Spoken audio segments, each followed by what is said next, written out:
The following is a special presentation of iRacing on LSRTV, your home for sim racing.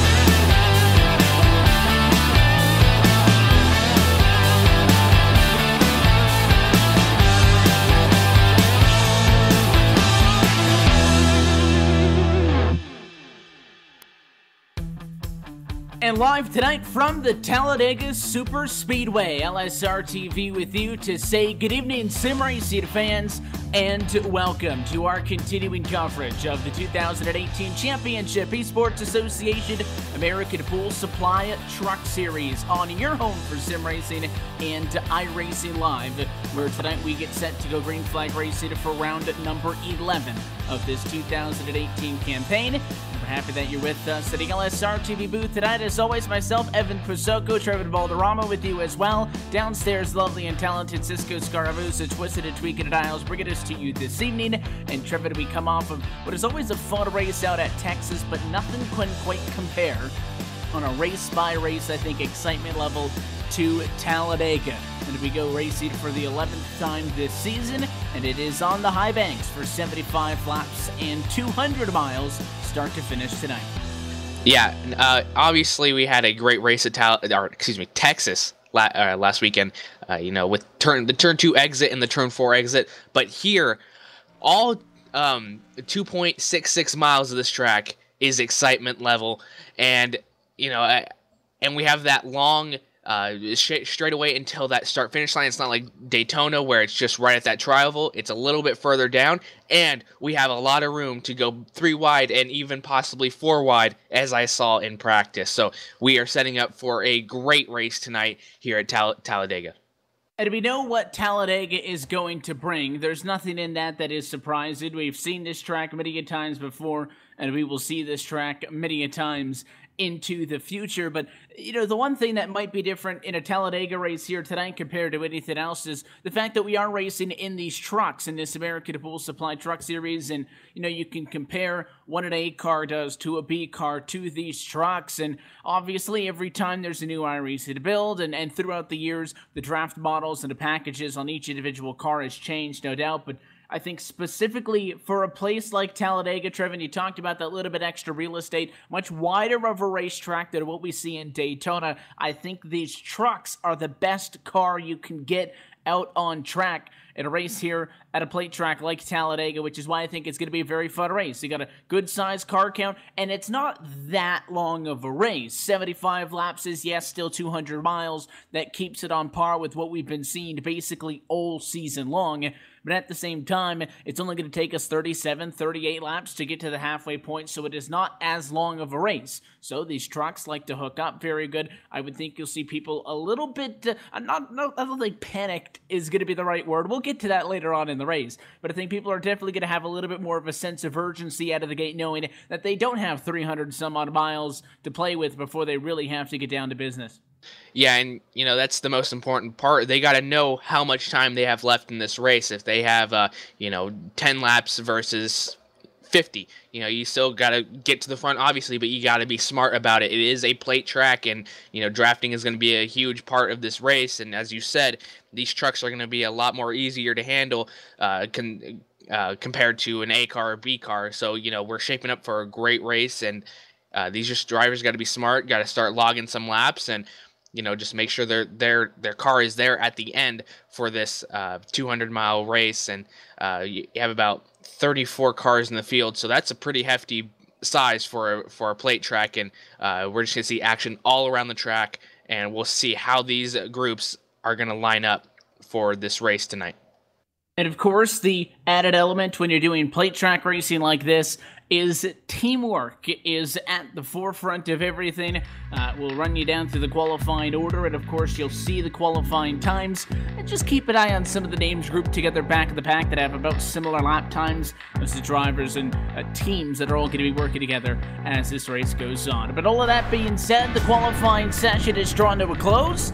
Let's go trackside and take a look at your LSRTV starting grid for tonight's Talladega 200. So pole position in this one going to go to Gary Sexton, and it is by a mile, a 55.169 will put him on pole position. That is over 0.3 of a second better than Tyler Dalton's time. Going to line up the driver of the right-handed machine on the outside of the front row in second position. William Kemp, Cable, and Gooder going to make up row number 2. That's going to be third, fourth starting spot respectively, and Gerald Campbell behind them will round out your top 5. P6 will go to Jeremy Adams, Ryan Howard, P7, P8 will go to Kyle Lowry, Josh Dietz in P9, and rounding out your top 10, Nicholas Caldwell. Just outside of the top 10, you will find Kenny Lowry in the number 11 position, Randy Yoakum rolling off in 12th spot. John Theodore gets the unlucky number 13 starting spot, and this one, Steve Hollingsworth will be his neighbor on row number 7 in 14th position, and Todd Novosad behind them, P15. P16 will go to Bo Givens and the number 1 machine. Reese Baham will go to P17, P18 Matthew Murphy, P19 Jeremy Watkins, Christian Peterson P20, and this is what Evan was talking about with the interesting group choices, Evan. Yeah, and you continue on through these times. You're looking at drivers obviously way outside of the back end of the faster times. Also, 1 minute and 2 second times for Matt Cucker, 21st position. You got a couple of 1 minute 3s for Dustin Dean, 22nd, Seth the Merchant, 23rd, and Blake Griffith in 24th. And then a very slow time for Ricky Harden to round out your top 25 as cars begin to roll. P26 will go to Kyle Manger. These are people that have elected not to take times. Devin Morgan, P27. P28 will go to James Perhula. John Lyday, P29. And P30 will go to Paul Henley.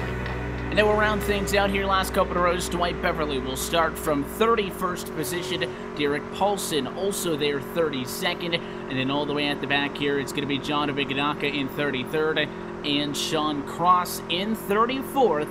And it's going to be a look top to bottom at your LSRTV starting grid. And Trevor, we talk about this Talladega Super Speedway, a racetrack that obviously clocks in as infamously so at 2.66 miles in length. We already talked a little bit about how wide this racetrack is, which might be a little bit more of, I think, a mitigating factor in the kind of racing we see on track here tonight compared to, just the hard stats of the racetrack itself. When you talk about those 33 degrees of banking in the corners, the tri-oval, basically a corner ribbon of itself, doesn't show up as such on the track map, but a very loose down on the inside of the racetrack. But I think a combination of this wide racetrack and these trucks are going to be the big thing that we keep an eye on tonight. Should be a fun race as we get set to go for 75. A fun race indeed, and that tri-oval that you were talking about, there's a little, I feel like it's a bump on that bottom side that can get drivers squirrely, as you were talking about, so watch out for that, for the people running on that low side, to see what happens if they're running close together. And if they hit that bump a little bit sideways, they're going to go up into the outside car, a little bit like Iowa Speedway. So we'll have to watch for that as they go through the tri-oval, especially if they're running 3 to 4 wide. That being said, pace car down to the safety of the pit lane. You'd have to hold until you get to the green flag, at least to the restart box on this, but of course, start-finish line not centered on the tri-oval. It's a couple of extra 100 feet down towards pit exit. As always, though, we're happy that you're spending a Sunday night with us on LSRTV in iRacing Live. American Ethanol green flag in the air. We're off from Dega, round 11 of the American Pool Supply Truck Series. The Talladega 200 getting up to speed. First time the pack goes 2-3 wide to turn 1. They're already getting 2 or 3 wide right before turn 1, as you're pointing out, but right now that bottom side is really hooking up. Tyler Dalton on that outside really trying to get something done, but Gary Sexton and I believe that's William Kemp trying to get that bottom side as well. As you see now, Tyler Dalton getting a great push from Gabriel Wood. We'll see if he can clear that first car out before turn number 3. No, it's not going to happen. That bottom side's going to get up a little bit more, as we saw 3 wide action behind you.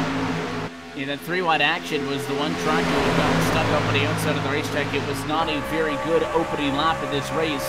for the 49 of Kenny Lowry, who got kind of pushed up but not initiated. He was that lone orange truck up at the outside. Lap 1 going to come to a close. Drag race to the line. I think inside, yes, Gary Sexton, 15/100ths of a second to keep him in front of the 19 of Tyler Dalton, who up top again had a lot of help. Typically, you would expect again that outside line to fall away, and it is not going to be as, I don't think fast is the right word, but not as secured as that bottom lane of the racetrack. If you're going to pass, you got to go up top. You're not going to make a lot of passes down low. That's more so where drivers go to ride and defend their position. But it takes a little bit more effort, and you have to be a little bit more on that ragged edge, pushing and getting physical for that outside to work. And again, these trucks lend themselves to bump drafting a lot more than the B or the A cars, so keep that in mind as we see that outside line stay just as strong as those down low. Towards the back of the pack, sure, you'll have some drivers falling off to the inside of the racetrack, but top 10, we are side by side throughout, and another close call at the line,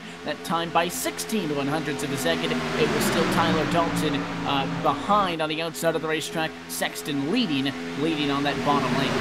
And this is what we'll be seeing all night long if all the drivers can stay hooked up on either the outside line or the bottom side line. This will always lend to close racing towards the finish. You can see how close they are right now.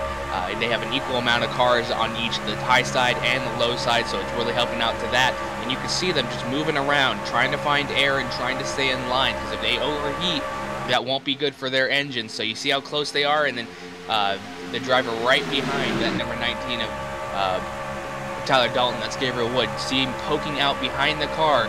That gives him a little bit more air going into the air intake and cooling the engine down a little bit more, so it's not going to overheat as much. And you know, if you're on the outside, you have a lot of room to work with, but if you're on the inside, you got to be courteous of that car up there. You got to make sure that you don't get into him while you're trying to poke out and get some air. So that's something they got to be mindful of. And you see, Evan, how far away they're running. That won't be how far apart they're running right now from the inside to the outside, maybe 70 laps from now. They're going to get a lot more closer, trying to get a lot more side draft off to there, but you know, this is obviously lap 4, so they're not going to be trying anything too early. The folks at Talladega were very kind. They put those white hash marks on the corner, so it's a very good visual representation, not only for us to be able to see just where those trucks are on track in the corner. They tend to enter in the corner pretty much smack dab in the middle of that lane, and they'll walk closer and closer down to the white line as they get off of the corner, as they get a little bit more brave. But it's also a good reference point for these drivers as well, knowing how much room they want or do not want to give to the cars around them. You see another car going backwards on the outside. That is Jeremy Adams. He's not the first driver to get kicked out of line. That orange number 49. Inside of him is the last car who did, but there's contact in front. Josh Dietz into number 9, and the 42 of Ryan Howard got together on the straightaway there. That time down the back, and well, they're okay, but anytime you start rubbing doors at 170 miles an hour, things can go downhill pretty quickly. So I think an incident possibly avoided there, as the Adams getting out of there for good reason.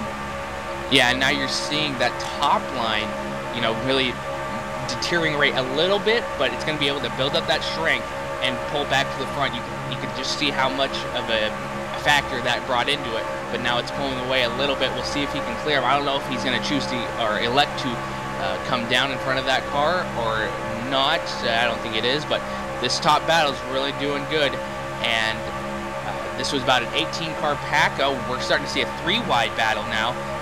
This is interesting. Now they're utilizing that third lane. Gabriel Wood had enough, and now he's going to try and get in front of that number 19 of Tyler Dalton. That's the 06 of Jared Campbell pushing him, but now that 19's fighting back on that middle side. We'll see how this works out coming off the corner, if they can get a better run off the corner, but no.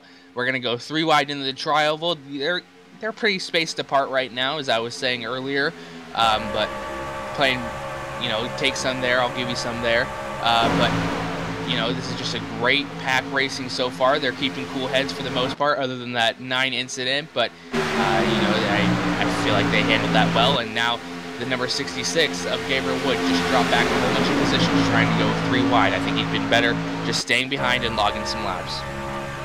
He's going to drop back just a little bit, and that number 66 machine, that 3-car third line that he had going didn't work out. But you know what is? The 19 of Tyler Dalton. He has been sticking it out up tough there on the outside of the racetrack, and finally, the assist to the 9 of Josh Dietz gets pushed to the race lead in this one. So many times, side by side with the truck that is now pushing him, Gary Sexton, to the line. But now Dalton will finally lead. I believe what might be his first lap of this race. In fact, it's the first time he's completely cleared that number 31 machine as well. So now it's next man up on the outside of the racetrack. Nicholas Caldwell from 10th and Josh Dietz from 9th are the second and first trucks off on the outside of the racetrack, respectively. They've done a very good job of working through traffic to get into that position, and it looked like that 9 machine of Dietz wanted to go down in front of the 31 with Tyler Dalton, but he did it. He just did not have enough space. The 19 wasn't sticking around. He said, "Thanks for the push, but I'm out of here." Dropped down to the inside. So you can bet that the 9 machine, if he can get a push, is going to be looking to get back in front of the 19 and maybe pay the favor back. And again, if you're on the inside, you can only realistically expect to lead this race for so much time, because that outside line is the passing line. As you see, the number 8 machine now, Randy Oakham, also try to get up and into the conversation.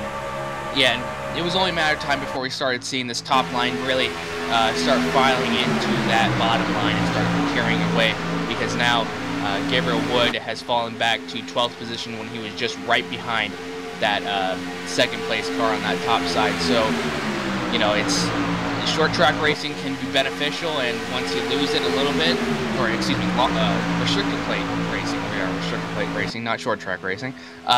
Once you lose it, that handle a little bit, you're just going to start falling back in the pack just more and more, and you know, at that point you just got to start logging laps until either that caution or until a pit stop. But nonetheless, we have Tyler Dalton in the lead. Josh Dietz getting pushed a little bit by Nicholas Caldwell, trying to get to that front position, trying to do the same thing that Tyler Dalton just pulled off. But now you see the number 28, that could have been just a thing of trying to see if somebody would go up there, and maybe he just had a little bit too much speed, or maybe his engine was getting too much, so he'll give that position to the number 8 machine of Randy Oakham and try to file back in line right behind that number 54 of Kenny Lowry. But right now, you see number 31 of Gary Sexton trying to jump in front of that number 9 of Josh Dietz, and that's a good shove that Dietz had just gave, so we'll see if that works out for him. Might be cleared, but not going to test it, going a little bit down to that white hash mark and trying to get pushed as far as possible. That was a little bit dicey right there, Evan. Look, that Josh Dietz trying to do that for about a half a lap. Again, he wasn't a big fan of the 31 coming up. He gave him a pretty, you know, a shot to the back foot, but that was a little bit shifted to the left rear quarter panel. I'd say more so than Gary Sexton would have liked, and instead of really hooking up and working with him, I think that the Donna Josh Dietz did exactly what he wanted to do, and that is get that truck out from in front of him, because he wants to be the one to be able to get back up on Tyler Dalton. So that move is going to end up costing Sexton some time. He'll still tuck in line 4 to the outside line, so it could be a lot worse, but that 8 and the 9 machine have been very aggressively working together, and I think that 9 machine did exactly what it wanted to do, and that was get that car in front of him away so he can continue to lead, and he and the 8 machine can continue to work together. One thing I'm also noticing, they don't have a William Kemp as we're working lap number 11 of 75. So far caution-free from the Talladega Super Speedway Trophy is that the Donata Kemp has got a car length back to the 42 of Howard. That third car in line down low, telling me that you got Kenny Lowry there, sorry, as you see the 9 of Dietz come down. Kemp was working really hard to push onto the Dalton, and there goes the 8 car. Randy Oakham's going to get turned in front of the pack, and just like that, caution, and a big one at lap 12. Yeah, this is about what I was seeing in practice. You know, they're just running so close, and then something just goes wrong, and, you know, somebody gets hit in the wrong spot, somebody loses it a little bit, and around they go. Big hit for Randy Oakham. I'm not sure. We'll see. Yes, unfortunate end to his night as he tows that number 8 machine back to pit road. It's not often that you're able to take a hit like the 8 machine did, go airborne, jump over company trucks to be able to drive it away. So the Andy Oakham there lost the engine, and all of that kind of ties back into the fact that the 19 wasn't going all that fast. The 09 was working really hard to get the 19 up side by side. The 9 eventually cleared them, and then it had a little bit of an odd pairing with the 8 to 54, and it again just looked like not hard contact, but when that contact is shifted to the left rear of the truck, you're almost not even hitting the left side of that back bumper. You're almost hooking the rearmost part of the left rear quarter panel, and that's why the 8 machine went sideways and then snapped around. And the best perspective of that one was when you saw the on-board replay. That just a little bit of contact at that point. There's nothing that Randy Yoakum can do. I think we're pretty fortunate that that one didn't take out a dozen cars or so, and it'll slow down what has been a blistering opening pace to this race with our first caution flag.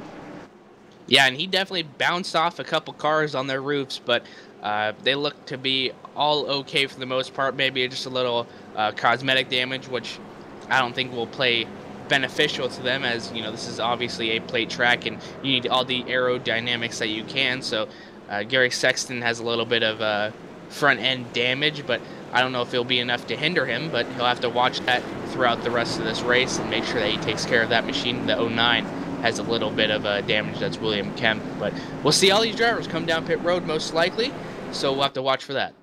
And you just saw there the 19 machineer Tyler Dalton was headed in pit road, bailed at the last second, and it looks like it is going to put him very much in the minority. Everybody else wanting to come down and get service at lap number 13. Not all that long of a run to get by Talladega standards, expecting for the drivers to go for the safe call of just getting the fuel, and it is going to be strictly fuel for the non Josh Dietz, who just wants to top it off and keep going. Some of the other drivers on pit road taking just 2 right side tires. That's going to be the call for Sexton. Sexton off of pit road behind Stephen Hollingsworth and John Theodore. So a little bit of a mixed bag of strategy. Novosad also stays out, but only he and Dalton neglect to come down pit road. Dietz comes in for the fuel, and it is going to be quite a discombobulation of varying strategies by the time we get things doubled back up. Yeah, and I believe that's William Kemp still on pit road getting some minor repairs done on pit road. You know, I'm pretty sure he'd rather have that happen on a pace lap rather than the actual race, so good choice by him, but that will drop him back a little bit. So he's going to have to crawl out of that hole for the rest of the night. He's dropped back so far to 25th position, so we'll have to watch that as well. Tyler Dalton, we pointed on, stayed out, so he will take that race lead, and Todd Novosad will be second. Also want to note, Blake Griffith started this race and had some sort of an issue. I believe he had some sort of a connection problem, although he didn't actually receive a throughput fall and drop connection. He manually disconnected from the race session and has since reconnected, but he is 9 laps down all the way at the back of the field in 34th. Other than that, just Randy Yoakum, Kenny Lowry, the drivers involved in the accident, are off for the lead lap. Other than that, again, no incidents up until this point, at which we saw the contact down in turns 1 and 2. And, you know, for a race that really just started, hasn't had much more than, you know, the opening dash up front. Looked like that the lead pack had separated very quickly, I would say, Trevin, from that, you know, secondary group of the pack. There was a big split between the first and second packs in this race. An interesting thing to keep in mind now is some of the bigger movers. Somebody like a Hollingsworth, 14th to 4th, or a John Theodore, 13th to 5th. Somebody else, though, John Lade, the driver who went 29th to 7th. That was because he missed his pit stall. So scoring will update as he comes into the box this time and gets service. That's going to hurt Lade, who, up until that point, hadn't actually made up those 22 spots that the scoring pile would have suggested, but was creeping his way forward, and this is going to be a major setback with that mistake on pit road. Yeah, you know, obviously races can be won and lost on the track, but another part that people don't really realize is races can be won and lost on pit road. So you got to make sure that you're flawless in and out of pit road, especially coming in that box and exiting that box and making sure that you have the power down, but not hard enough where you're going to be over speeding and not get nabbed for a speeding penalty. So, you know, got to watch out for that. And iRacing has a new build that just came out, and they have implemented the blue cone rule, I'll call it, and they have to make sure that they stay below that yellow line until they hit that blue cone, and then they can merge up. You saw it just pass by the drivers, so that's going to be another part of this race. If they don't, obviously they'll get a penalty. And oftentimes the self-inflicted penalty can hurt a lot more than, a speeding penalty or any sort of a conventional penalty.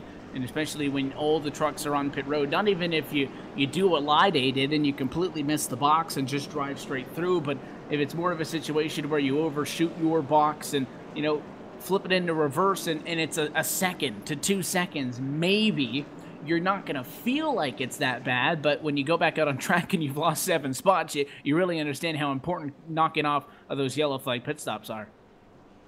Yeah, and, just bring you guys closer together. And another point I wanted to make was we have some separation between the team that was holding back there and, was a little bit, I believe it was 3 seconds apart before that caution came out. So there's a little bit of separation, so they have to find each other to make sure that they can group back together and see what they can do. They are up inside, Matt Cucker and Christian Peterson are up inside the top 10 right now, so it'll be interesting to see what they do. And obviously, on that first start, we saw 3 wide going into turn number 1, so it'll be interesting to see what these drivers will do coming on this restart in a lap or 2 time. So, have to watch for that and make sure that these guys have a cool head and still know that there's a lot of race left to go and, don't really do anything too drastic too early. The lights will come off of the pace car, so they're going to get doubled up, and I'm sure it's going to get, more heated up as the race goes on. But I'm sure these drivers as well will enjoy the fact that this is a 2.66 mile track rather than the conventional cookie cutter tracks that they've had the past 2 races. That was Charlotte and Texas, both 1.5 miles, both quad ovals that they really had to keep their bearings on. But this is a track where it can lend itself to just straight out racing, keep that foot down all the way to the metal, and just keep it going. So as you mentioned, lights go out on top of the pace car. Everybody going to re-rack them, re-stack them. You'll see the full running order go across the top of your screen. However, just to kind of recap what's going to be going on up front, Tyler Dalton's going to be in control. Big difference is, obviously, off of a restart as opposed to the initial start of the race. He can go anytime the pace car goes down pit road to the time when we hit the restart box at Dega. It's a quite more exaggerated, longer of a window than really anywhere else. Problem is, you need help. There is no advantage to putting the right foot down and setting sail. So we'll see if maybe he and Stephen Hollingsworth have the ability to communicate some sort of a signal to count it down. That or you kind of have to ease into the throttle to make sure that that guy behind you is coming with you, because if you get out by 4 or 5 car lengths, you're going to be a sit and duck in the center of turns 1 and 2. So Dalton controlling, Josh Dietz outside of the front row in second, then Steve Hollingsworth behind your race leader inside of row 2 third, John Theodore outside of row 2 and 4th. Those 2 cars, Hollingsworth, Theodore, started outside of the top 10, have worked into the top 5 together, so maybe they get something shaking and baking here off of the restart, try to work together, and of course your pole sitter Gary Sexton running out through your top 5. Pace car in this time, and let's see what the 19 Tyler Dalton has up his sleeves. And a good start initially in this race outside. This is his opportunity to try to take off and control for the inside of the racetrack anytime he wants. Between now to maybe the next 6-7 seconds as they go through the tri-oval, closer and closer to the restart box. The 82 machine is Stephen Hollingsworth. You got to get up and on the wheel. He'll wait till the green flag actually does come out. We're back underway, and it is a dead even start. In fact, a better start outside for Dietz, who leads at the line. We'll have to see how this works out coming into turn number 1. All these drivers side by side still. Dietz falling back just a little, falling to about door-to-door with that 82 machine of Stephen Hollingsworth. We'll have to see if the number 84 of John Theodore can push him back towards the front. They are falling back quickly, though, coming out of turn number 2, trying to get a little bit of ground back, going down the backstretch. It's a little bit of a stalemate right now, but now John Theodore pushing Josh Dietz back up to that lead car, hopefully. Not really getting connected as much as I'm sure Josh Dietz would have liked, but as long as they don't fall back anymore. That top line has really deteriorated right now. Gabriel Wood left up to dry. I believe that's 1 car behind him, but that won't really get to the back bumper anytime soon. I believe that's the number 06 of Jared Campbell jumps up, so here we're looking to be able to pull back up and get into that top line mix again. But number 42, Ryan Howard, still up on that top line as well, but that bottom line seems to have a lot more cars and maybe a little bit more dominant. Just as I say that, the number 82, Stephen Hollingsworth, going to jump in front of Josh Dietz. That was a interesting move by him, but nonetheless, it's going to get him a little bit to the front. We'll see who can win or run first at the line. Coming out of turn number 4, still neck and neck. Coming to that first short shoot to the trial. We'll have to see who can prevail going to the start-finish line. The number 82, Stephen Hollingworth, still has a little bit of a gap to him, and that's going to be Stephen Hollingworth at the top of the scoring pylon, and he's going to jump down right in front of that number 19, Tyler Dalton. Tyler Dalton is going to be the driver who ends up now bridesmaid in line, and that was a very nice move for Hollingsworth. He did not enjoy being in that second position down low, and that's about the second or third time we've so far seen Josh Dietz as the lead truck up on the outside of the racetrack have somebody go bottom to top on him. And obviously, he has not had an opportunity to really have an opportunity to lead this race per se. He's had his nose in front at the line, but I'm sure if he could, he'd love to clear that lead car down low and to be able to ride around on the yellow line for some time. And to give credit to where credit is due, I'll tell you what, John Theodore's doing everything he can, but that outside line has fallen apart a lot faster on this now, the second run of the race. Look at what we saw earlier. The 06 machine, I believe that is, of Gerald Campbell up top is going to be able to suck into this thing, and it'll be a 3-car group up top, but that is nowhere near the 6, 7, 8 cars that we saw right off for the start of this race earlier on. Look at the 82 machine again. Hollingsworth tries to go up and block, and we've already seen Dietz move somebody out of the way for just that move, and the 9 machine's getting tired of it, trying to get around him. Watch to see if he goes for that left rear again. We saw this happen again in his opening 10 laps, and I think that now that the 82 has somewhat established that position, the 9's going to have to try to work with him. So Hollingsworth trying to not become stalemate on the inside, and he's going to keep bouncing up and forth between the lines to try to stay active up front. But if you're Josh Dietz, it's frustrated, and you can tell that he's a little frustrated with how aggressive he was pushing the 82 right there.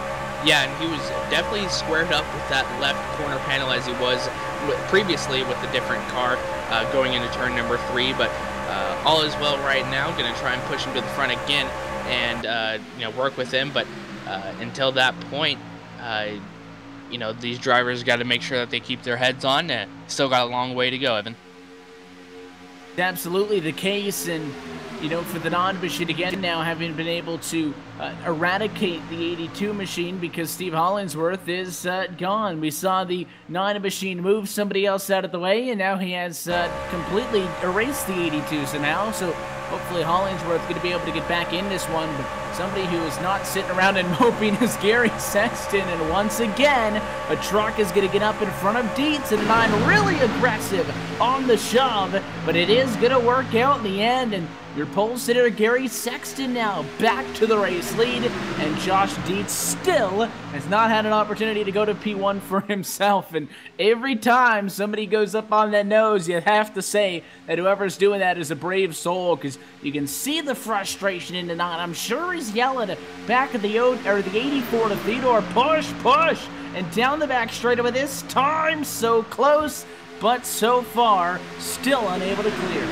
Yeah, and you can just see the tension level for that number 9 of Josh Dietz rise, as you were talking about, just giving those hard shoves to them. And just as we say that, Stephen Hollingworth has a pull in his car behind the garage. So with that, that's going to bring Josh Dietz a little less headache going into this further race, and we'll have to see how this works out for him. Coming into turn number 1, we just see him pulling ahead ever so slightly, and then once he gets to the turn, just that bottom side really prevails and comes back. So, that frustration level obviously going more and more and more as the race wears on, and I can only imagine how much more longer he can take being bullied out of a race lead. So we'll have to watch for that from Josh Dietz, as John Theodore trying to do everything he can, but they need a little bit more cars on that top side, as you were talking about. It's really deteriorated from the second run, and I think it's just cars saying, hey, we got a long way to go.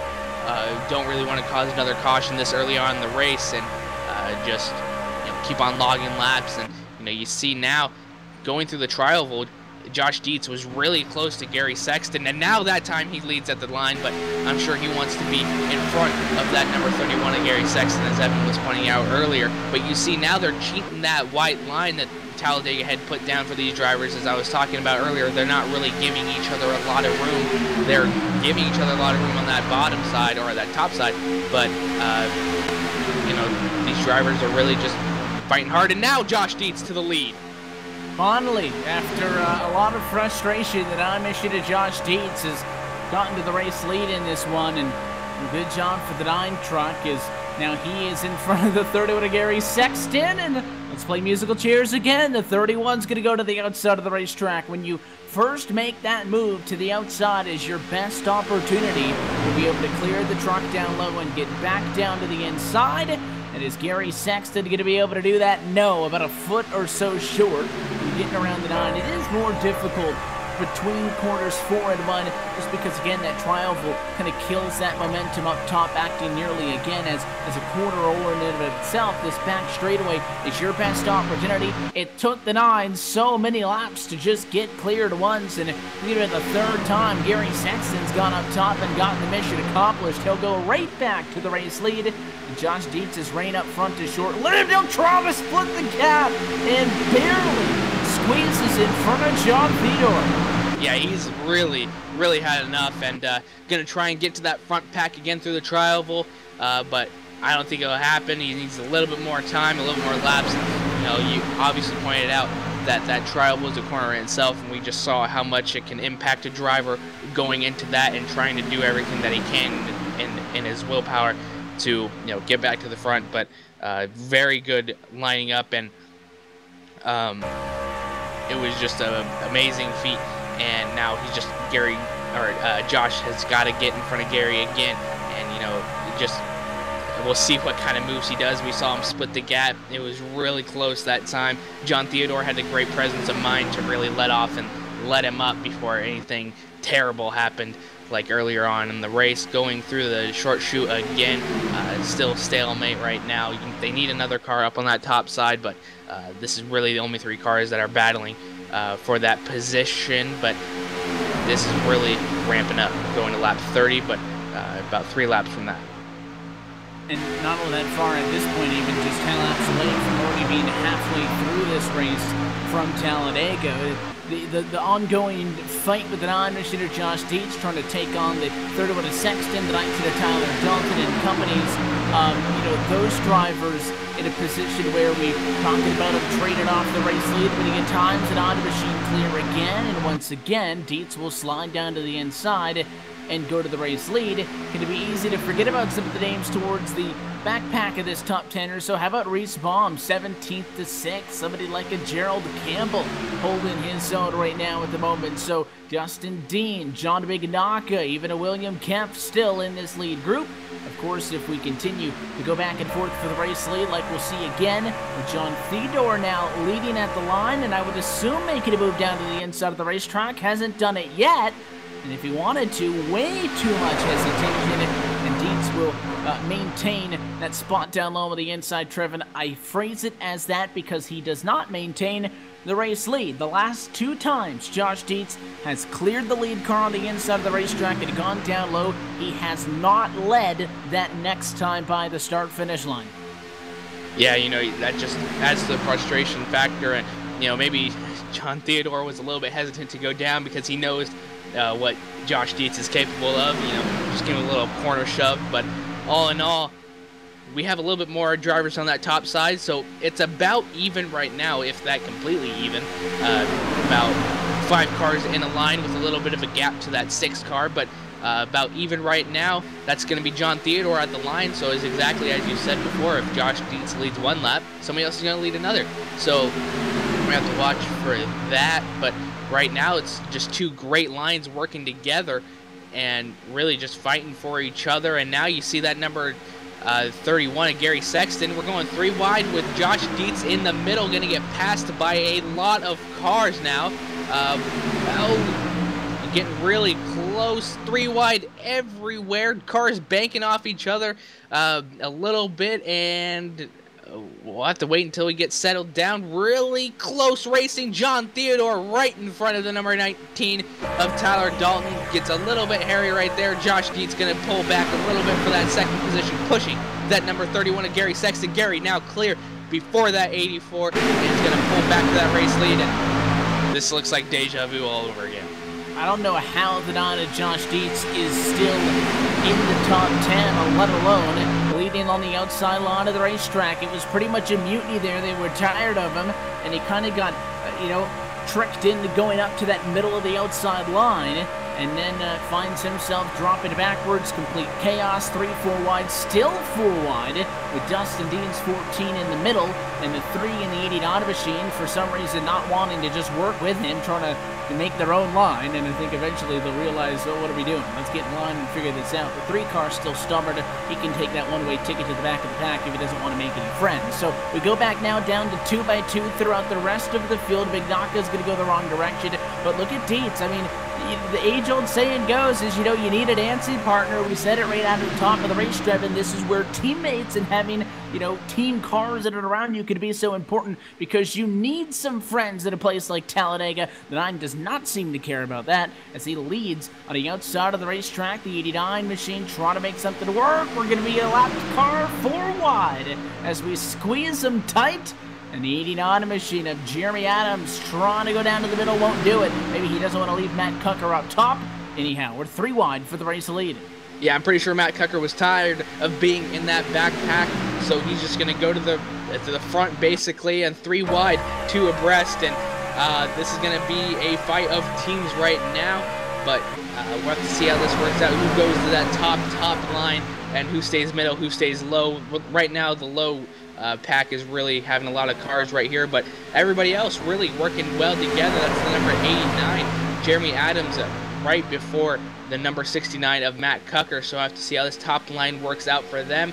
That number, I believe that's the 31 of Gary Sexton, moving up to that middle lane. 66 of Gabriel Wood finally taking the lead for that first time, and Josh Dietz right behind Gabriel Wood on that bottom side, really trying to get to that front again. He's been fighting hard all night long, but coming to lap 33 right now, and we saw all these drivers hang back in the back of the pack, and Christian Peterson is still back there. He's hanging tough in position number 20, right where he started.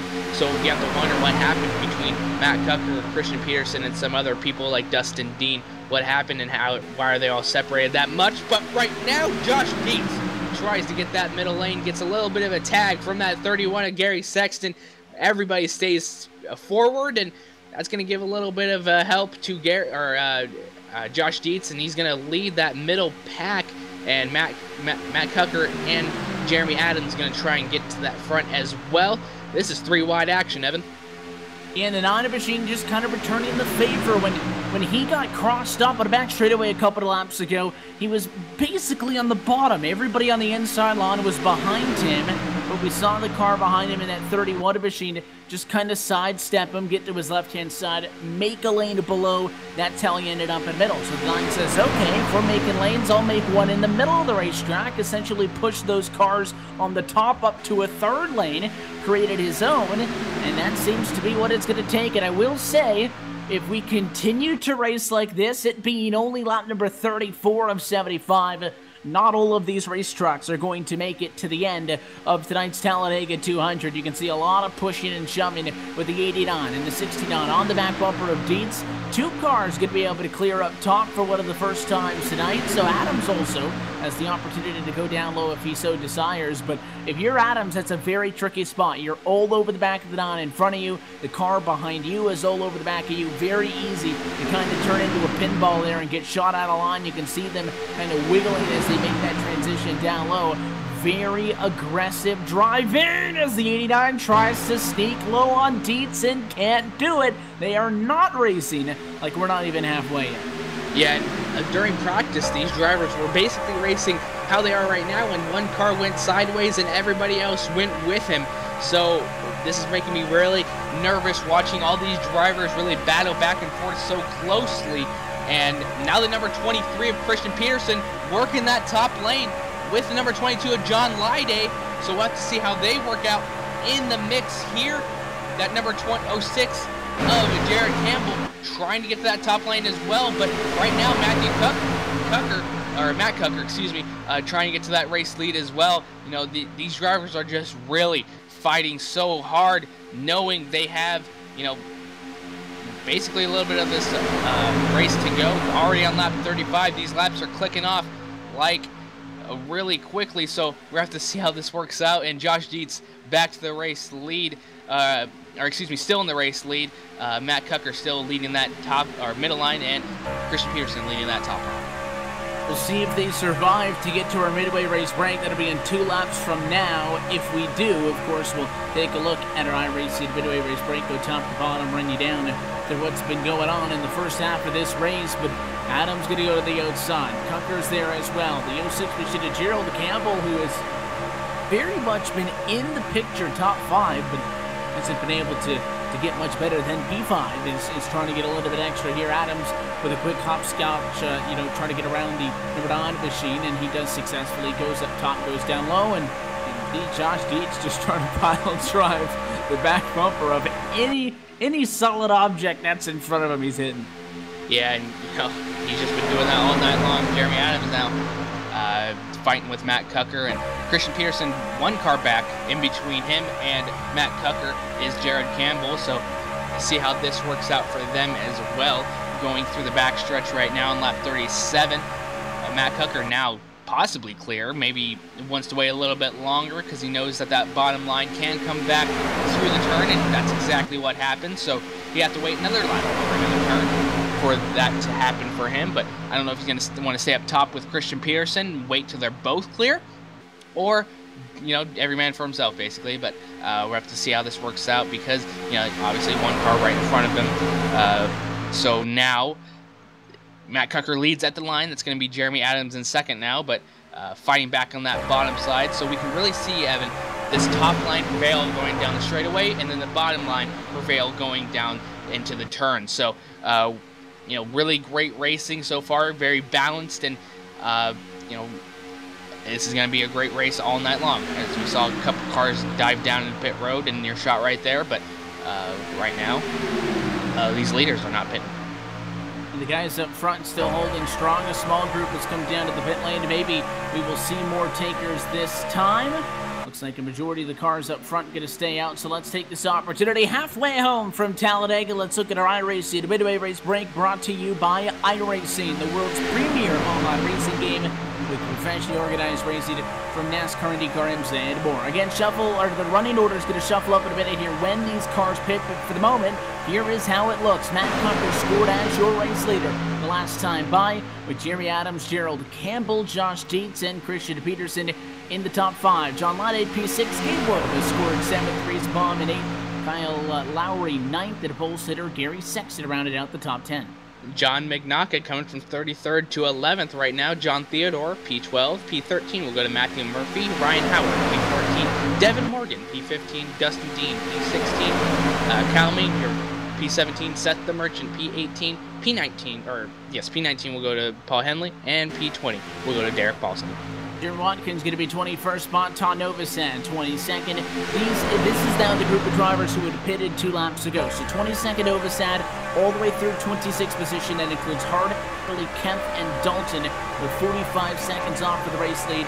They have already pitted. Drivers 1 lap down. 27th and 28th going to be James Krahula, Sean Cross. 29th Bo Gibbons, and 30th is Stephen Hollingsworth. Just to put a bow on this in here, rest of the drivers out of this race. 31st Nicholas Caldwell, 32nd Kenny Lowry, Randy Oakham 33rd, and Blake Griffin in 34th position. That's going to be a look top to bottom at your iRacing midway race break. For more information on the wide variety of sim racing possibilities online, you can visit iRacing.com to sign up today. And really wanted to quickly run you through those running positions, Trevor, because I expected when we saw that first group come down pit road, subsequently we'd see a second group, if not everybody else, either immediately come back down or wait a lap or 2 and come in.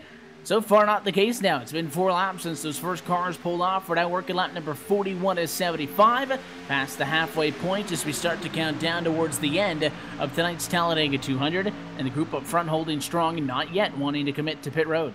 Yeah, and they're about to catch up to them as well, so maybe it's a little bit of a strategy that they had going on, maybe saying, we can't catch them going this way, so let's try and play the strategy game. But nonetheless, right now you got Jeremy Adams up in front.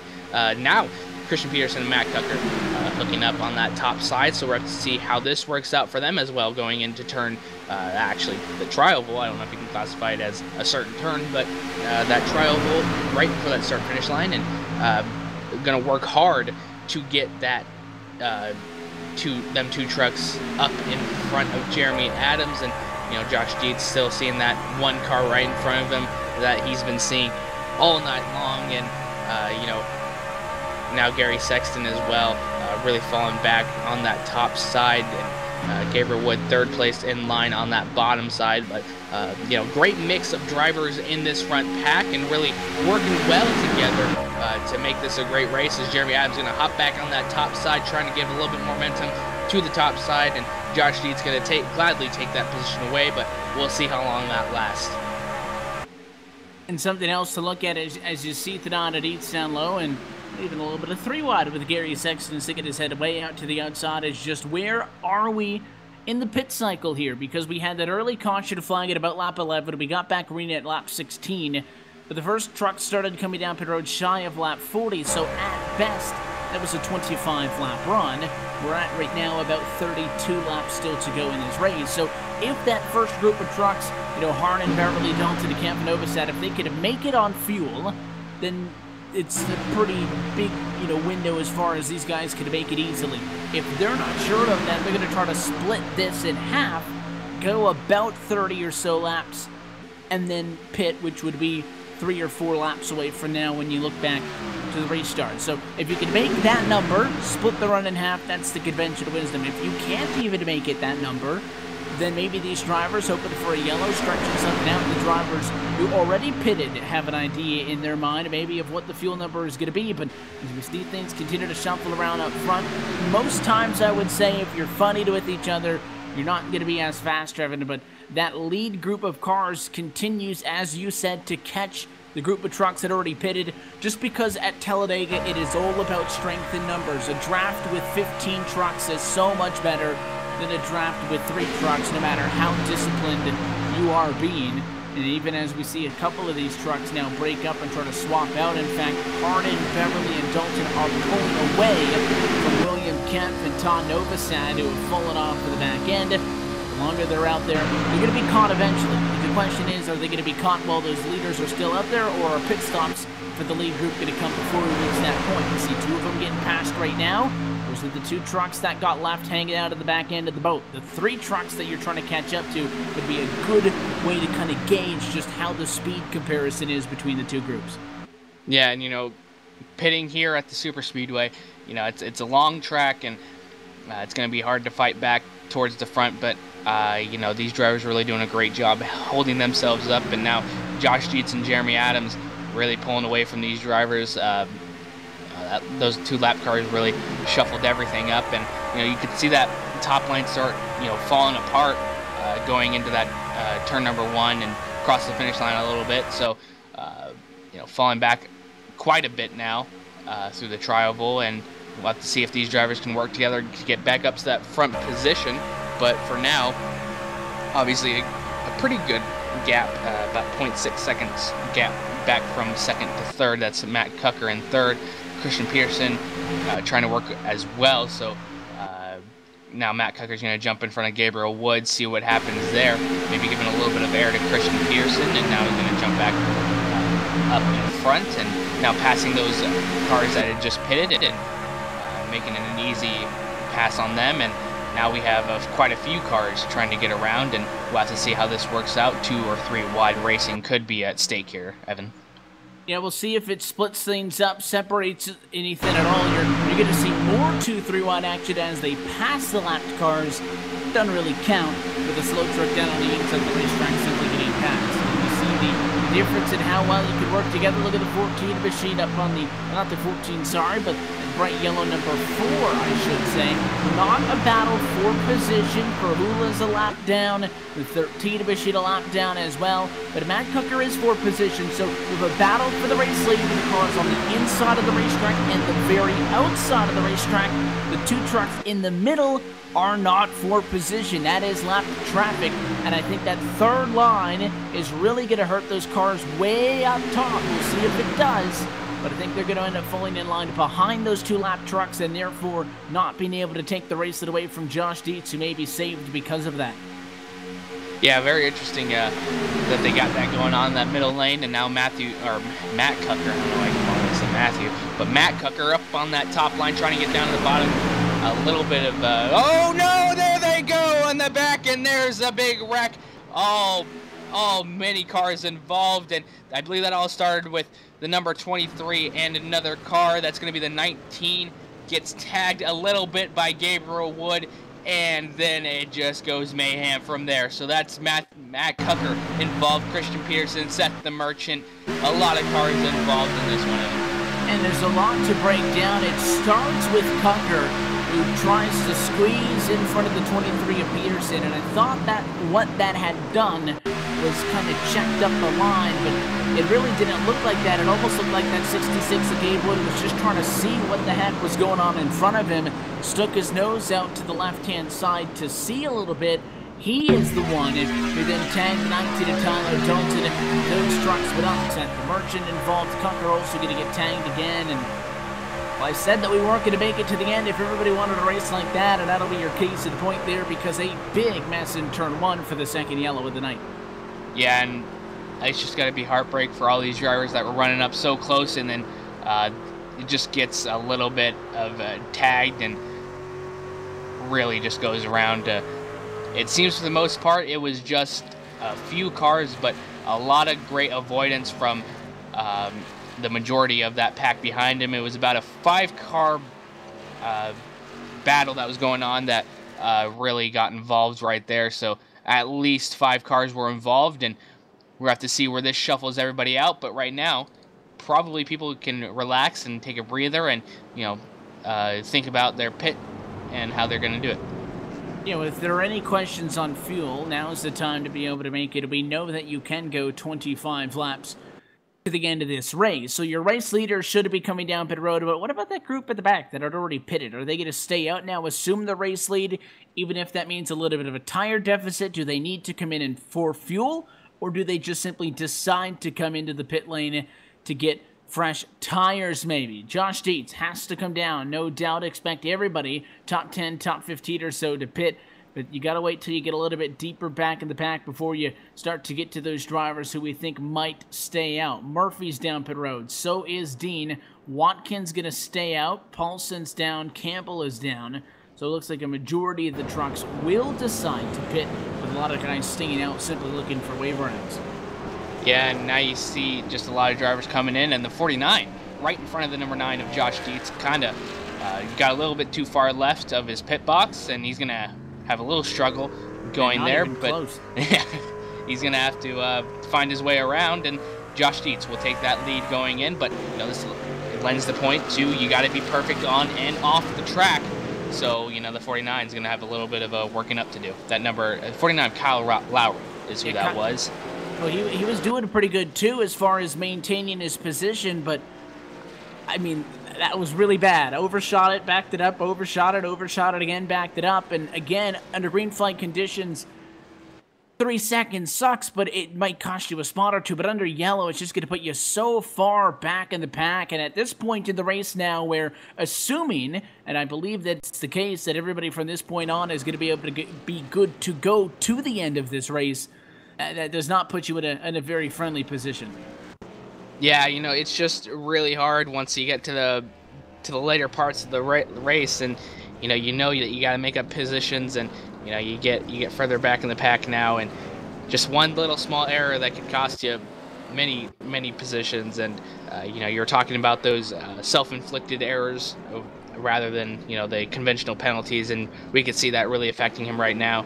Currently scored at P number 13. but we'll see how he shuffles out throughout the rest of this. And as everything else cycles through, wave round's going to go on by. Your race leader should be that number 90, Jeremy Watkins, when it is all said and done. Working on our second yellow flag tonight, though, what we'll do is take a quick opportunity to take a caution flag of our own.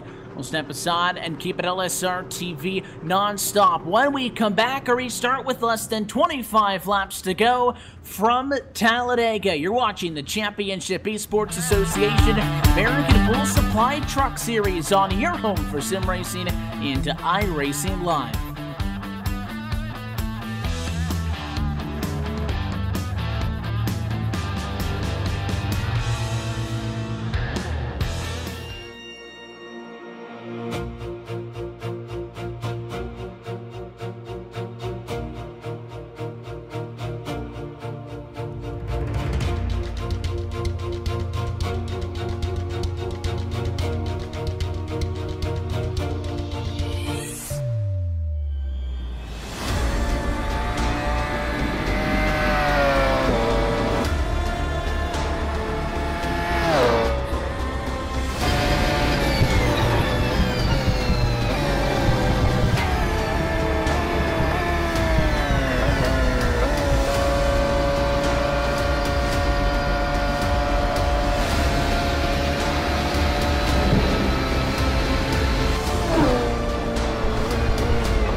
And back live from the Talladega Super Speedway. Lights out on top of the iRacing.com pace car race start coming up with 23 laps to go in tonight's Talladega 200. Happy that you're with us, though, and you're home for sim racing at iRacing Live. Evan Pasoko, Trevor Ballarama upstairs with you for race 11 of this American Pool Supply Truck Series. And I want to give a shout out, as always, to our friends over at American Pool Supply, because coverage of the CEA American Pool Supply Truck Series is brought to you by American Pool Supply, a wholesale distributor of pool and landscaping products. We serve pool maintenance, resorts, and apartment complexes and HOAs in the greater Las Vegas area. For more information, you can visit them on Facebook at American Pool Supply LV.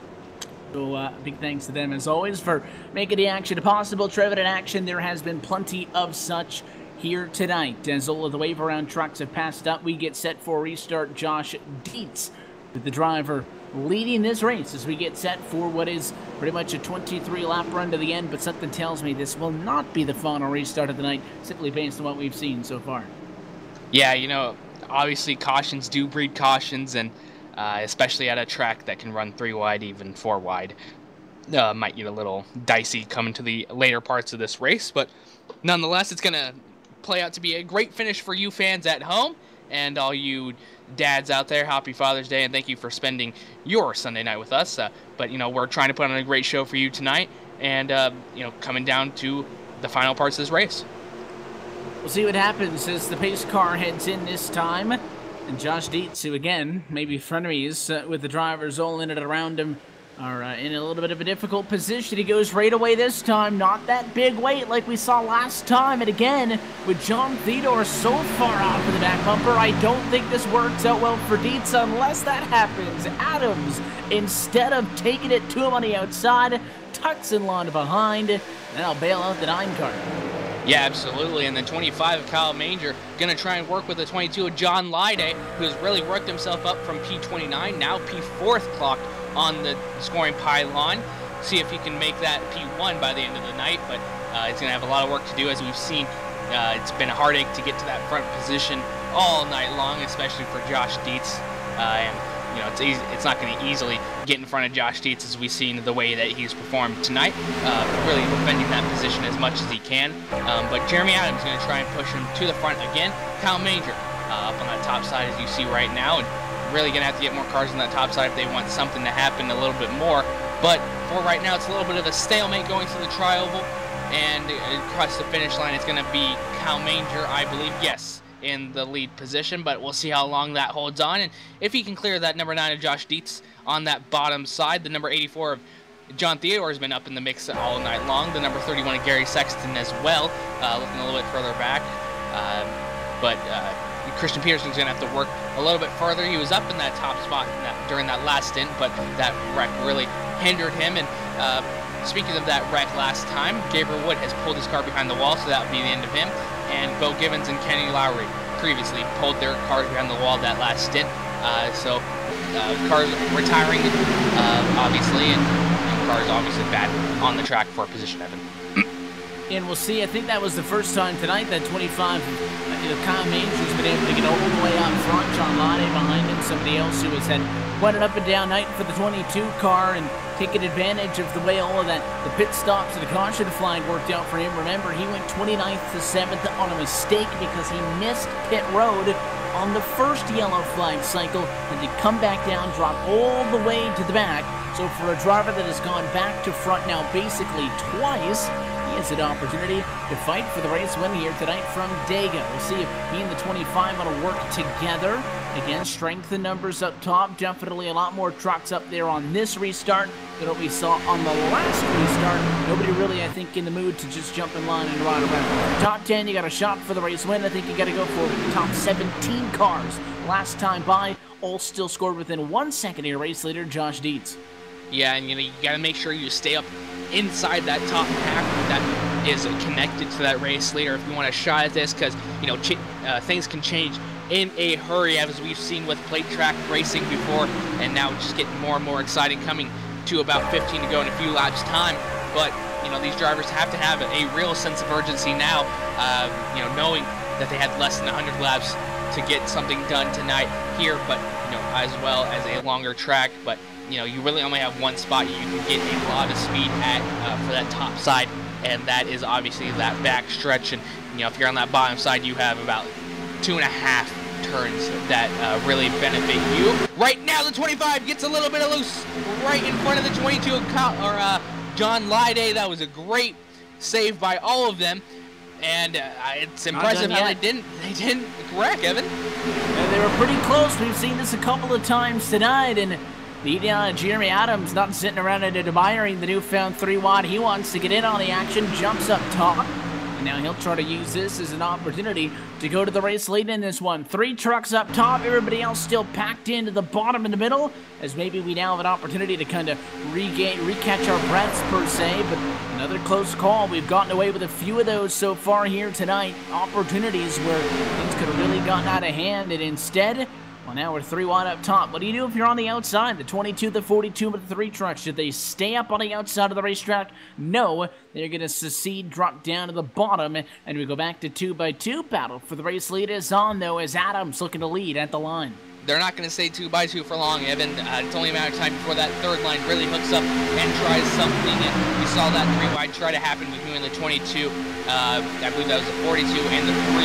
But just not enough cars up there, and you know, a lot of other cars really dominating that bottom side. But really great job by Kyle Manger as the 84 John Theodore goes up, and Christian Peterson with a great save going down the backstretch, Evan.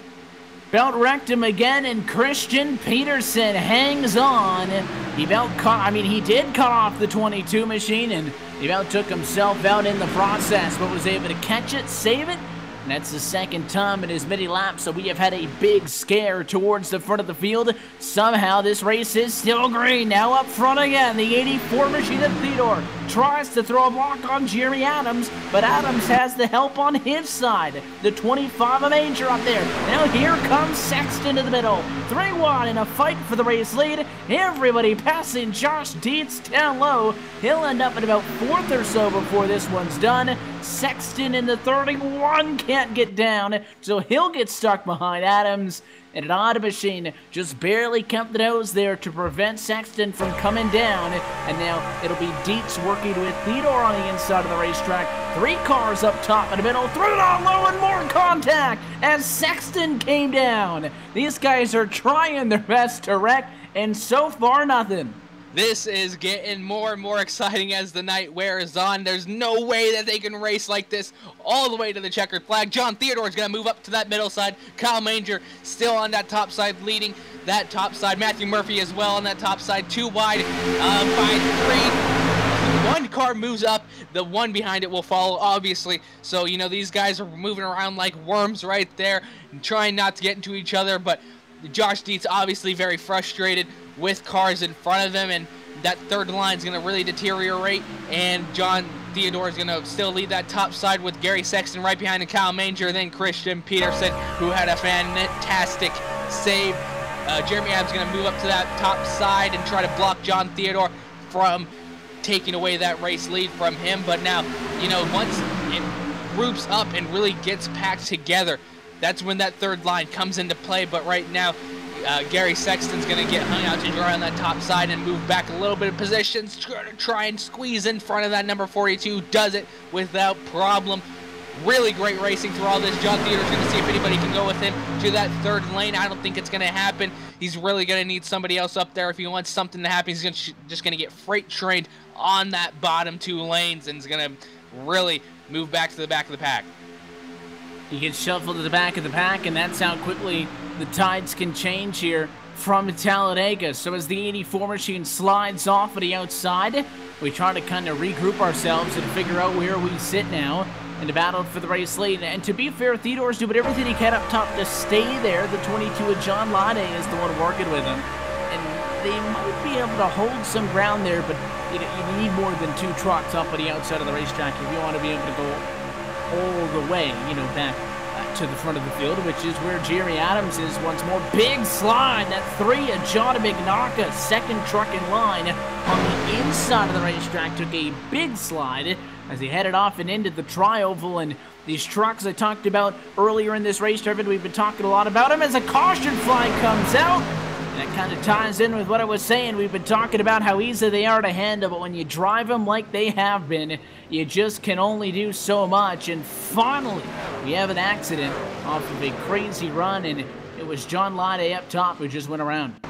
Yeah, and you know, once you get again grouped up in a pack like that, it's going to get really close to tight racing, and you know, you just saw how that happened right there, and obviously hard impact to that outside wall. I believe that was Matt Cucker that he caught up as well. I'm not too sure. Yes, as if you cut to him, he's got a really messed up car. He's trying to limp it back to pit lane, and you just see all that smoke billowing out of the back of his car. Really unfortunate night for him. They tried many times, and finally we got the accident. And I mean, you know, well, I was going to say maybe it'll give these drivers an opportunity to settle things down, but you look at the numbers now, it'll be a restart with less than 10 laps to go, and the beauty that is Talladega Super Speedway. Only third caution flag that we have seen here on the night, and by the time we go back green, we should have raining around 20 trucks of the 34 who started still on the lead lap. So, you know, average amount of attrition, I guess you could say, for a super speedway race, but man, has it been crazy. And I told you I loved seeing the trucks on a plate track, and I hope you could understand why now, because I think one of, if not the best car track combos right now on the iRacing service, to be fair, has been for quite some time. And these drivers are not acting like they like each other. I mean, you know, we talked about teamwork, and we're not really seeing any of that finesse and none of that coordination. It's just go in there and drive it as hard as you can, and listen, it's great for us. Yeah, no doubt. Driving it like they stole it, as people like to say. So, you know, they were obviously, as you're pointing out, trying to wreck, and it just happened finally. And I think we're going to get about maybe 10 laps to go at this restart. So this is just going to get more and more exciting as the laps wear on. And I feel like that was just a taste of what we're going to see throughout these last few laps. And I expect the lights to stay on top of the pace car, and they do. So it seems like the yellow flag cycles tonight have had that, you know, one additional lap or so, which takes an extra lap out of the race, and I think makes the drivers a little bit more jittery by the time they, you know, come around to an opportunity to go back green, as you've been sitting under yellow for an extra 2 minutes or so, which is about the time that it takes to get around the Talladega Super Speedway. So obviously no takers on pit road for scheduled stops this time, though, and Matt Cucker just lost the engine, Trevor. We're talking about him trying to get that damaged truck back to pit road. He just lost that engine as he was coming to the pit lane. You can see all of the smoke coming out of the back of that truck, and he'll get it down to pit speed and try to get back to the box. So hopefully for Cucker, he maybe has an opportunity to you know, possibly get a quick fix repair on that one, although unfortunately for him, not an option in this CEA truck series. So all that smoke pouring out, he's going to have to sit there and fix it. I don't even think he's going to bother at that point. I think that truck pretty much done for the night. Yeah, once you saw that smoke come out of the back of it, I believe that was the end of the road for him. But very unfortunate for him, and you know, obviously pacing, and these drivers are going to have a lot to think about throughout these last couple pace laps going back to the green flag, and think about, you know, what can we possibly do to make it better for us. And it's just going to be hard to see these drivers really, you know, go back to the checkered flag and with green flag conditions with the way that they've been running. But nonetheless, it's just going to be a great race altogether. And one thing that I'm certain we're going to be keeping our eyes on here coming to the finish is that finish line. We've seen some fantastic intervals here, and well, a part of why we can give you those looks is our friends over at Joel Real Time, presenting sponsor of our coverage. The DEA American Pool Supply Truck Series at LSRTV is brought to you by Joel Real Timing, the official timing software of LSRTV. Whether you spend your time on the sim, behind the wheel, on the pit box, or from the spotter stand, JRT is the go-to software for iRacing timing and scoring analytics. You can start with a basic free download or buy the full pro version today. More information and all of that, log on to joel-real-timing.com. Make sure that you get your fix today. Again, big thanks to everybody at Joel Real Timing for being the official timing partner of us here at LSRTV. Lights still on top of the pace car. Somebody who is not with us here this evening, Kyle Barnes, not in the team speak and all of that, hanging out with his youth group watching the race. So I want to give a shout out to everybody over there and hoping that they enjoy these final 10 laps or so, Trevin, which is no longer going to be a 9 or so lap to go restart. I think by the time we get around next time by, we'll end up closer to 8 laps or so, depending on just when this thing winds down. But I mean, if you're Dietz, if you're Major, if you're Peterson, you got to be hating this. Last time around was a 2-minute and 30-second pace lap, and you just want to go, and this yellow's going to end up being like a 9 or 10-minute pause in the action by the time we go back green. It's got to be excruciating for the guys who have been wound up all night. Yeah, and you know, the longer these things go on, the more they're going to be thinking, and overthinking can easily be a factor into these kinds of racing. Thinking, what are we going to do? How are we going to get to that front? And obviously 19th position, James Trujillo is going to obviously try his hardest to get to that front position, but it's hard to see that happening. But you never know. It's plate track racing, and obviously we do have a green-white checkered finish if we need it, Evan. So that's also a big factor into this race. And you gotta love this kind of racing here. And you pointed out this could be the best car track combo. I would have to agree with you. But this is just going to lend itself to a fantastic finish here tonight. These fans are really going to enjoy this finish. The question is, when does the finish come? We're just kind of sitting around kicking cans and waiting. Jeremy Adams, Kyle Manger, Josh Dietz, Christian Peterson, John McNaughey, your top 5. Pole sitter Gary Sexton in 6th with Kyle Lowry 7th, Ryan Howard in 8th, Dustin D 9th, John Theodore in 10th. It is just a little bit more than half of the 19 trucks that are going to be left on the lead lap. I had guesstimated that it might have ended up being about 20 or so. By the time we got back green, looks like it is going to be 19 trucks left on the lead lap for the ensuing restart.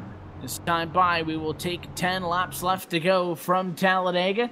How many laps more until the restart? Looks like the 25 is going to pull up to the outside of the racetrack. The lights on top are finally out, which means we are getting set to go back green. And, a lot of trucks have been in contention this whole entire night long. Obviously, Josh Dietz has been really up inside this top pack for 66 laps of this race. We'll see if he can hold on for all 75. But, Evan, who do you think is going to pull this one out of the hat? Whoever doesn't wreck, and I think there's going to be a lot less cars that are left than those who wreck. I'd have to agree with you on that one. Talladega is really survival of the fittest here, obviously showing tonight as well. We had a little bit of a great green flag run, and really saw that spread out, and cars took themselves down pit lane. Maybe a few more laps before that wreck, or if that wreck didn't happen, is what I'm trying to say. And a few more laps after, maybe we would have saw these leaders come down pit road and saw some really stuff shake up. But for right now, we have the lights out on the pace car, and less than 10 laps to go. The action will definitely be ramping up with Jeremy Adams and Kyle Manger, your front two. Christian Peterson as well right behind him, and Josh Dietz has been fighting hard all night long, really giving the bumper to quite a few cars, showing him that he is right behind them and trying to give everything that he can. And Gary Sexton has fallen all the way back to 6th place, so Evan's going to have to crawl out of a little bit of a hole if he wants to get it happened. And I believe we're going to see a 3-wide battle going on for the rest of this race. Obviously these cars got to get a different kind of mojo happening, and that's really the only way they're going to get to that front position from all the way from the back. And is this going to be the final restart, or do we go through another long caution flag cycle and maybe go back green a little bit later on? We do have the opportunity, if it so does present itself, for a possible green-white checkered finish if the yellow flag comes out with inside of the final 4 laps to go in this race. Here's to hoping, though, it is going to be just a straight 9-lap run to the end from Lincoln, Alabama. The pace car down it in, and a field once again in the hands of the 89 of Jeremy Adams. Can go whenever he wants, but he needs somebody to go with him. He's waiting on the 9 to get up on the back bumper. They'll go all the way to the restart box, but we go back green. Late race restart from Dega, less than 10 laps to go. Jeremy Adams doing a great job keeping his ground in the front. Kyle Manger trying to work it up with Christian Peterson, and Gary Sexton, 42 of Ryan Howard, trying to get there as well. But right now, Jeremy Adams pulling away a little bit. We'll see how they fight back on that top side. Josh Dietz gets a little bit loose on that bottom side. See him poking out for some air, and now Kyle Manger's really hooking up that top side with Christian Peterson pulling away a little bit, going down the back stretch. We'll see how they come into turn number 3 with Jeremy Adams right on their door. Really stalemated, and you see that bottom side again really prevail going through the turn, and we'll see how they come out of the turn onto that short chute with John Theodore trying to get there as well, a little bit further back. And number 3 who's really got to hook up with Dietz. That's McNaughey in the number 3 machine. Got to hook up with Dietz if they want to try to get to that front position again. That's the objective. It is Manger leading at the start-finish line. But again, not able to clear down low. Might not be the worst of things, though. Maybe you stay up top. The inside, again, is kind of a revolving door. You go down to the inside, somebody else maybe comes up, passes you up top. So if I'm Kyle Manger, maybe leading at the line, but just staying up top might be the best idea for me. That's why if you're third or fourth in the lineup on the outside of the racetrack, if you're a Sexton or if you're a Howard, you might want to go 3 wide. There's already a lane coming there, led by Ricky Harden. But the 2 machine to Dwight Beverly wants to get in on the front as well, so some support coming for a third lane. Way up top is, look at the 14. Dustin Dean making his own lane. I don't know how well that's going to work out, though, because it's going to get awfully tight down to turn 1 with the 14. Half of those there, half of those not. And he'll end up pushing Ryan Howard out. Can't do it. 4 wide on contact. Still bouncing off each other. And I think we're okay. I don't know how they just did it. I had the weirdest face. I could feel it watching that whole entire thing, hoping that they didn't wreck. But that was a great save by everyone involved. And Kyle Manger still going to lead that top side. And now you see that third lane coming in. That's the number 42 leading. The 09's going to try and jump up in front of it, but sees it deteriorating, so he jumps back down in front of the number 82 machine of, I can't really see a name. I think that's a lap down car, I believe, because I do not see it on the ticker. And now the number, I couldn't see who that was, but John Theodore just spun someone down into the inside grass. And we stay green. Josh Dietz gonna hop in front of Kyle Manger in the meantime. Lap 70, and it's getting really exciting. Lowry was the one that went down through the grass. You can see the grass go flying as the orange number 40 Honda machine ended up down there. He spun it out, but he spun it out off of the apron, or onto the apron, I should say, off of the racetrack. So that is why we are still green and no caution. And now our caution flag is gonna fly. And it's a different wreck at the back straightaway. Dwight Beverly around, and so is Ricky Harden.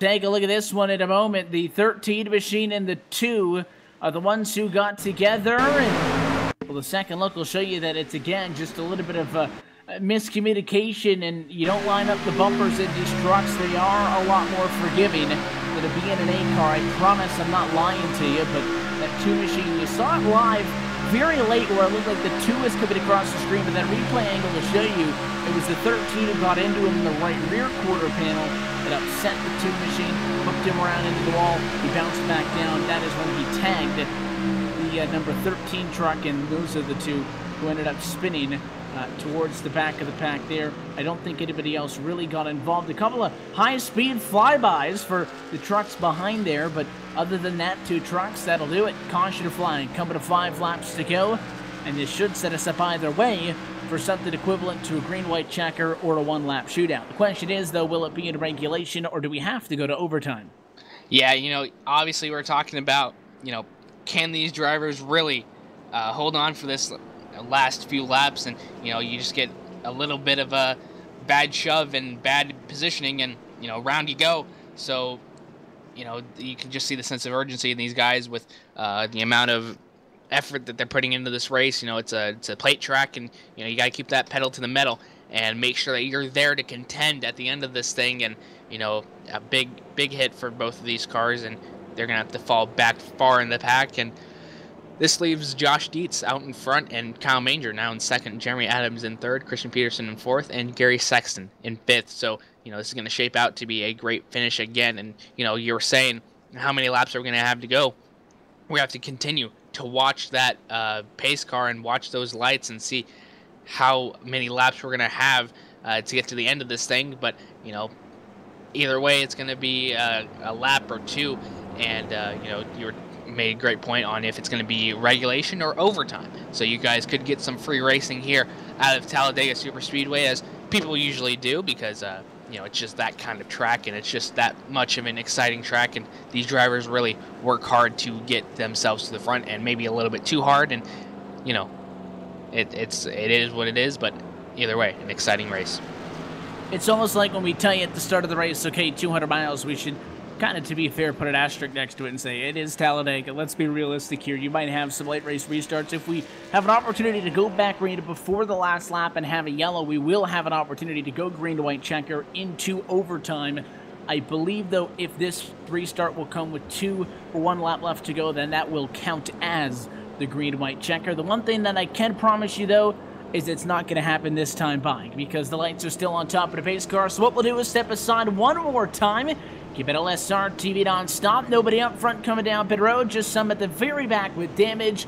And Josh Dietz has fought tooth and nail to be in this position. When we come back, we will see if he can close it out. You're watching LSRTV's coverage of the Talladega 200, part of the 2018 Championship Esports Association American Pool Supply Truck Series. The race to the end when we come back on your home for sim racing.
Team racing allows multiple iRacing members to team up and race together, just like in real-world endurance series. Teammates can share driving duties, spot for one another, or be a crew chief. Team racing is free, both to join a team and to create one. Each teammate races on his or her own computer from wherever they want to. Your teammates can be anywhere in the world, and changing drivers mid-race is as easy as a click of a button. iRacing features team endurance events ranging from just a couple of hours to 24 hours in length. So, if you fancy taking part in an iRacing endurance race in the future, you can learn more about team racing on the teams page on the member website.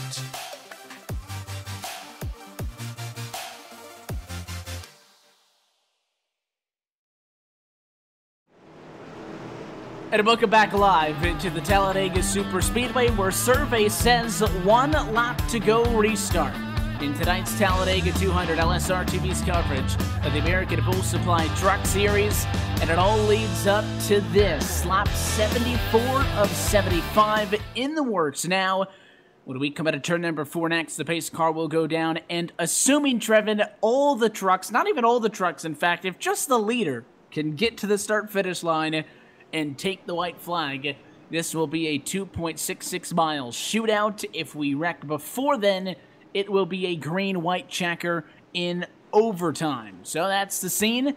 You've got 19 trucks at a lead lap fighting for it, but the inside and out have been very even on these restarts so far this evening, and I don't think Dietz or the 25 Major have any sort of significant advantage or disadvantage over one another. Pretty much a toss-up here. Outside might be a little bit stronger, getting up to speed into the corner, and that might be the difference maker. We'll have to see if the 89 stays on the back bumper of the 9 or if he splits off and we end up with 5 lanes going down the back.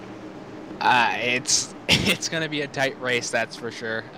You know, a lot of these drivers are really antsy to get back racing. I believe that was possibly a 10-lap caution period, or a 10-minute caution period. Felt like 10 laps, yeah, that's for sure. And, you know, these drivers are really going to get excited to go back racing, and we'll see when Josh Dietz decides to go. The past few restarts, they've been waiting for the green flag, Evan, so we'll see. Pace car in this time, and when the pace car dives down, the 9 machine Josh Dietz can restart this race whenever he wants it. He is going to go early. American Ethanol green flag back in the air as we look to take 1 lap to go. And what a start for Josh Dietz and the 89 and Jerry Adams clear of everybody else to 1 to go.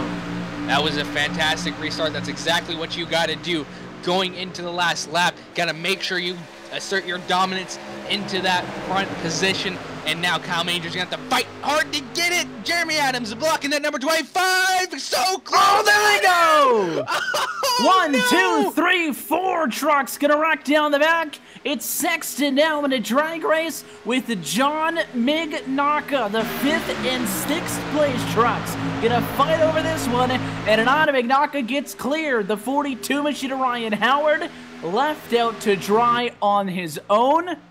How about a drag race for the final time at a turn 4? Mignacca gonna hold the yellow line. The 31 of Sexton looks high. The 31 of Sexton looks low, but he cannot get the positioning. And the 3 of John Mignacca, right place, right time, wide enough, and a winner from Talladega, should say. And the 42 of Ryan Howard ended up being the 3rd wheel in that one. Almost pushed Sexton to the inside, Trevin, but Mignacca just enough blocks to outlast the push to the end. What a finish by all these guys, and in true Talladega fashion, we had a little bit of a wrecking across the line. That was about 5 cars involved. John Theodore, James Krahula, and that number 14 really got junked, and then the 87. And I believe that was the 06 got involved as well. But nonetheless, a great finish and a heartbreak for Josh Dietz, to say the least. Tough break for sure, and after the way that the race had gone for him, he had to fight so hard. But, you know, Adams trying to go high, the 9 blocked, and the 89, it looks bad because, you know, it looks like he just goes in there and wrecks the 9, but the 89 didn't really have the inside line turn, but at the same time, he was on the inside of the 9, and Josh Dietz is the one who tries to block and wrecks himself. If the 25 and the 23 hadn't have gone low, it would have just been those 2 trucks taking each other out, but it was unfortunate timing. The top 4 wreck out of this race, and it's John Mignacca out of nowhere who's doing some burnouts at the front straightaway as your race winner in the Talladega 200. What an incredible turn of events. You know, Josh Dietz obviously pushing hard all night long. Had a few frustrations here and there, but the biggest frustration came on lap 75, coming out of turn 2 on the backstretch. That was really unfortunate, and you know, obviously Jeremy Adams and Kyle Major, as you saw, got involved, and just, oh man, you have to feel for him because he was just fighting so hard, and I'm sure he'll be a little upset after that one, but that's really Talladega racing, and there's really nothing you can do about that, unfortunately. If you wreck out, I think, you know, 10 laps into the race, 20, 30, 40, 50, 60 laps into the race, you can look back and say, well, it was Talladega, it happened. But when you're that close at a shot for the win and you wreck out, you can't help but feel a little bit bittersweet. Here's how they came home when it was all said and done with a look at your LSRTV full race results. It is John Mignacca who wins this one by 7/100ths of a second for Harry Sexton at the start-finish line. Ryan Howard comes home third. We hope to get word from those drivers trackside in a moment. William Kemp comes home fourth, and John Theodore is going to be the one who rounds out your top five. James Carhula, P6. Gerald Campbell, seventh. Matthew Urfrey, eighth position. Dustin the ninth. And a quiet Seth the Merchant rounds out your top 10. Ricky Harden will finish P11. P12 will go to Derek Paulson. P13, Kyle Lowry. P14, Todd Novosad. Christian Peterson, P15. And your last car on the lead lap, that's P16, Paul Henley, Josh Dietz. An unfortunate night for him. P17, P18, Jeremy Adams. And P19 will go to Kyle Manger. Those were the three involved in that last lap wreck. And P20 will go to Tyler Dalton. Round out your top 20 runners, and she mentioned everybody else multiple laps down and pretty much out of this race by the time it came to fruition. But 21st, Sean DeCross, Dwight Beverly 22nd, Matt Cuckers 23rd, with Jeremy Watkins and Stephen Hollingsworth 24th and 25th. John Line, Devin Morgan, Reese Baum, Gabe Wood, and Bo Gibbons all the way through P30. P31st goes to Nicholas Caldwell, Kenny Lowry. P32, P33 will go to Randy Yoakum, and P34 will go to Blake Griffin. Rounding out that 34-car field, and, just what a race we had tonight, Evan. What a race and what a finish, and the driver who came out on top of it all was the three of John Magnaka. Let's go trackside and chat with the driver of that number 3 machine. John, congratulations on the win. We knew that anytime you get a one-lap-to-go shootout at Talladega, things are going to be absolutely crazy. There's no doubt about that. But, I mean, you guys were within P6. It's completely within striking distance, but I'm sure you didn't see it happen in the way that it did. Just talk us through your night and, of course, that restart. You know what? That was unreal is what it was. I actually kind of had a feeling today. Today, first off, is my birthday, so I kind of went into this race. I'm not a great short track driver. I'm more of a super speedway guy because you can team up with a few guys and really push your way to the front. I got a good 2-tire call early on in the race to give me track position. And then we got the caution at the right time, and it just so happened that the front pack happened to wreck, and I just got through, and my heart was beating on the front straight to the checker there. Well, those guys in front of you wrecked because a little bit of blocking. It's exactly what you have to do late in one of these races. And all of a sudden, you find yourself in the race lead there. 2 trucks lined up behind you, which means that it came a little bit late. But Gary did have the help per se from the 42 of Howard there. So if they teamed up, could have gone high, could have gone low on you. Instead, you were just kind of watching to see what that number 31 machine would do. You followed him high, and he almost got to your inside there in the tri-oval. Yeah, it was a little bit nerve-wracking. It's good for a career best anyways. I want to give a shout-out to those guys for playing safe. Nobody wrecked me there coming up to the checker. So we had a good crew up front, and I'm happy for those guys too.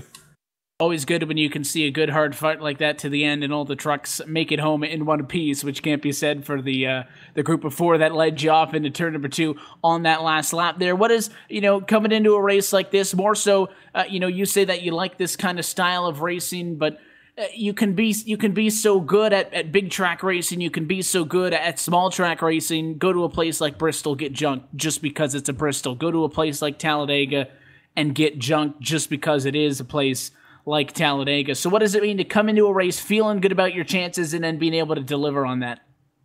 You know what? I've been looking forward to this race since I saw the schedule at the beginning of the season there. So I got wrecked out of Daytona before I even started my first lap. So I was really looking forward to try and take this one home. I'm just a beginner. I'm learning, and I'm thankful for all the guys in the league for giving me a break sometimes. But yeah, you know what? We just got lucky, I think, today. A little bit of skill in some calls, and then a little bit of luck in the end, right? Never hurts to have that on your side here at Talladega. John, I know you mentioned some people. We'll let you get out of here and celebrate. Before we do, anybody else you want to say hi to while we got you? Yeah, my brother's watching. He supports us every week, and the truck is sponsored by Glixie.com. It's a local website for the city I'm in, so if any boys are here from the Sioux, please check out Glixie.com. Thanks a lot, guys. Race winner tonight from Talladega and the birthday boy, John Magnaka. John, congratulations on that W. Happy birthday as well, and best of luck going forward. Hopefully we'll have many of opportunities to chat as well later on this year. So that's your race winner from Talladega. And it was a very close interval back to second and third. Gary Sexton to P2, Ryan Howard to P3. Trevin's trackside with those two first with the driver of the 31. Down here on pit lane with Gary Sexton. Starting first, finishing second. Gary, walk us through that last lap and what it was like inside the cab of that 31 machine. Oh, man, well, on the restart, I thought I had just pretty much ruined it. I got a terrible restart. I was not expecting the 9 to go that soon, and he did. So at that point, it was just hoping that they would either get 3 wide where we get a good run down the backstretch, or worst case scenario they get into each other. Is what ended up happening. I hate to see that. I like to finish these out without the wrecks, but it paid off. And when there's only 3 guys left, it's kind of hard to really build up a good enough run to make a move. And I was going to go to the outside out of 4, and I saw the 42 kind of peek his nose to the inside, so I decided to stay tucked in behind the leader and try to get to his inside. That almost worked, but at that point, like I said, it's hard to build up a run, and we just kind of put it home second. I'll take it.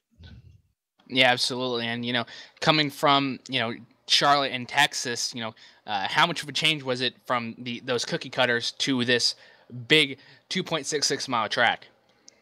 Yeah, I avoid these tracks like the plague, but had some time tonight to come out and run with the CEA guys. I don't run a whole lot of races with them, but when I do have the time, it's always a blast. They put on a awesome race. But yeah, I avoid the plate tracks as much as possible. I'm not that good at them. I usually just hang out in the back and wait for the wrecks to develop. But I just, I decided tonight I was going to qualify and try to run up front the whole night, and was up there. It paid off. I mean, I was up there most of the night and got shuffled back a few times. Was able to get myself back. So I think everyone's out there looking for the key to these deals. I think you gotta stay up front and race hard. Absolutely, that is the key to plate track racing. And before we let you go tonight, any sponsors or shout-outs that you'd like to hand out here tonight? Yeah, I'd like to shout out my team, CCR, Cross Continent Racing, all the guys from CCR. We just work hard in the leagues that we run and the official stuff to just get faster and faster and faster. I'd like to thank Kyle Barnes for putting on the CEA. And giving us an opportunity to come over here and race. It's awesome. The guys over here are top notch. It feels good to finish in the top 5, and yeah. All right, that is the number 31 of Gary Sexton, starting first and finishing 1 position behind that. Thank you, Gary, tonight, and hope to see you next week. Thank you. And now we're going to be talking to Ryan Howard, who finished 3rd place, started 7th, and finished 3rd. Ryan, how was that out there tonight throughout the whole entire race, and especially, those last few laps, and what was really going through your mind through those caution laps? Yeah, overall it was a pretty good race. I didn't really know what to expect there with 1 to go.